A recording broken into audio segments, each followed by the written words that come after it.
Classes में आप सबका हार्दिक स्वागत है। आज मैं आप लोगों के लिए 140 शब्द प्रति मिनट डिक्टेशन लेकर आया हूं। वीडियो पसंद आए तो चैनल को लाइक, शेयर एंड सब्सक्राइब करें। साथ ही बेल आइकन को प्रेस करना ना भूलें। धन्यवाद। वीडियो 5 सेकंड में स्टार्ट होने वाली है। Last ready, start. अध्यक्ष महोदय, सबसे पहले मैं अपने माननीय कार्यकारी पार्षद महोदय का, जिन्होंने बजट भाषण दिया है और अपनी नीतियों की घोषणा की है, उसके बारे में उनको हृदय से बधाई देना चाहती हूं। मैं यह नहीं कहती कि कोई क्रांतिकारी परिवर्तन लाना चाहता है यह बजट, लेकिन मैं यह भी देखती हूं कि यह बजट जो है धीरे धीरे गति से समाजवाद की ओर बढ़ता जा रहा है। अपनी नीति से यह भूतकाल और वर्तमान दोनों को एक कड़ी में मिलाकर हमें उज्जवल भविष्य की ओर ले जाता है।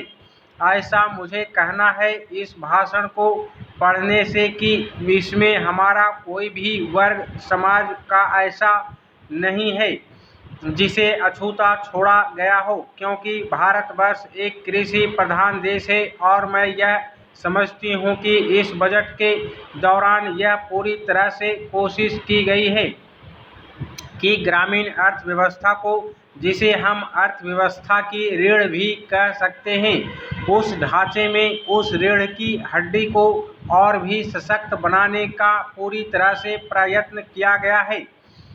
हमारे ग्रामीण भाइयों के लिए जो कोशिश की गई है इस बजट के अंतर्गत वह है उनको सिंचाई के लिए कुएं, गांवों में उनके लिए पक्की सड़कें, जिससे उनके खेत और घर दिल्ली के साथ जोड़ने की कोशिश की गई है।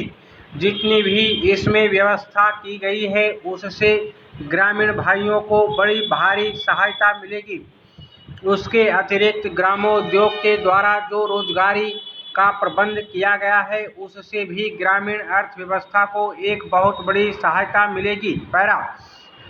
मैं उनका ध्यान इस ओर दिलाना चाहती हूं कि जहां तक शिक्षा का संबंध है इस बजट में कोई विशेष प्रावधान नहीं किया गया है। मैं यह नहीं कहती कि शिक्षा के दौरान ज़्यादा स्कूल न खोले जाएं, पर हमारी यह नीति होनी चाहिए कि भले ही स्कूल थोड़े खोले जाएं, पर सबसे बड़ी आवश्यकता इस बात की है कि शिक्षा की नीति में परिवर्तन की ज़्यादा आवश्यकता है, क्योंकि हम प्रजातंत्र में रहते हैं। प्रजातंत्र को अगर हमें सफल बनाना है तो सबसे पहले हमें ऐसे नागरिक चाहिए जिन्हें अपने अधिकारों और अपने कर्तव्यों का भली भांति ज्ञान हो। शिक्षा की वर्तमान नीति से हम अपने अधिकारों के प्रति ज़्यादा सजग होंगे और कर्तव्यों के प्रति बिल्कुल सजग नहीं होंगे। श्रीमान, मैं आपको बताऊंगा कि खेती में सुधार के बारे में हमारे कुछ लोगों का क्या विचार है।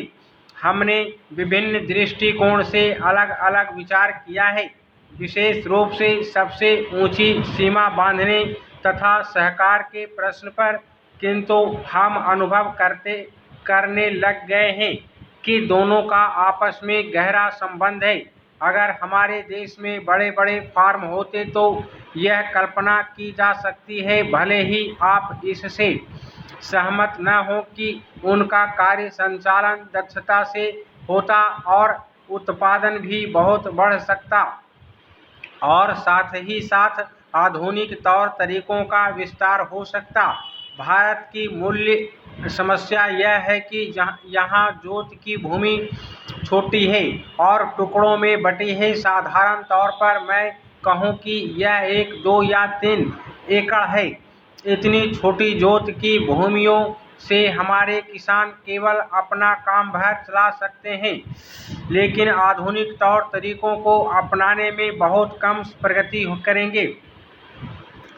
अब सबसे ऊंची सीमा बांध देने से ऐसा भी हो सकता है कि कुछ एक जो बड़े फार्म हैं उनमें काट छाट हो, जो कि प्रयोजन भी है। अगर आप चाहते हैं कि प्रगति हो और आधुनिक तौर तरीकों का प्रचलन हो, तब तो ये जो अनगिनत छोटे छोटे फार्म हैं उनको सहकारी ढंग से चलाना है, जिससे कि वे आधुनिक उपायों का लाभ उठा सकें। सहकारी ढंग से कार्य करने से मेरा मतलब है विविध प्रकार से सहयोग देना। हम सोचते हैं कि पहला कदम सहकार होना चाहिए और ऋण के अलावा अन्य कई प्रकार से भी सहायता दी जा सकती है, जैसे वस्तुओं को खरीदना और बेचना, बीज, खाद तथा इसी प्रकार की वस्तुओं को दिलाना दूसरा कदम है। धीरे धीरे बीच वाले आदमी को हटा देना। स्टॉप।